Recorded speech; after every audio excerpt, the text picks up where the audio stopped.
आजिर recipe Ganesh पूजा उपलक्षे बेसन अटार मुदक केमती होउची आसंतु देखिबा। वीडियोटी आदु स्किप करिवेनी, प्रथम रु शेष पर्यंत देखिबे। एटा होची मेजरमेंट कप गुटे कप, एटा होची हाफ कप 2/3 कप अटा। बेसन रो कंचा गंध सुजिबा जाय आमे ताकू स्लो आंच रे भाजिबा। कलर भी टिके चेंज हे आसीबो। एबे आमे ड्राई फ्रूट्स पकेई दबा। एबे हुई जाईची 240 ml आमे खीर दबा। मीठा तैयारी करला बेला जदि क्षीर कम हो जो आमे आउ किछि क्षीर देई परिबा। 2/3 कप चीनी। मीठा आपन को हिसाब रो देबे, के कम बेसी मीठा खांती। गुजराती गुंड पकेई दबा। नड़िया दबा। एटा मु कुरी की नै छी, आपन माने चाहिले जे मार्केट रो देसी कटेड नड़िया मिलुची सेगुडा देई परिबे, नले एम्ति कुरी की भी देई परिबे। एबे क्षीर फुटी आसलानी, पकेई दबा आमे जो भाजी की रखिथिलु बेसन आ अटा को।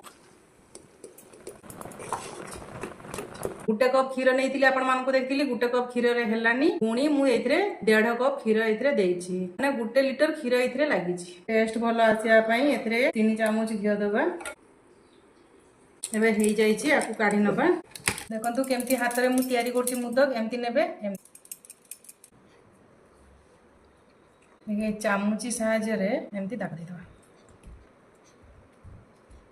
देखंतु मुदक केमती यम्मी देखा होची। मुदक तयारी कर देछि मु हाथ रे। मुदक रेसिपी आपण मानकु जदी टिए भलो लागिथिबो, लाइक शेयर सब्सक्राइब करिवे। रहिली, जय जगन्नाथ।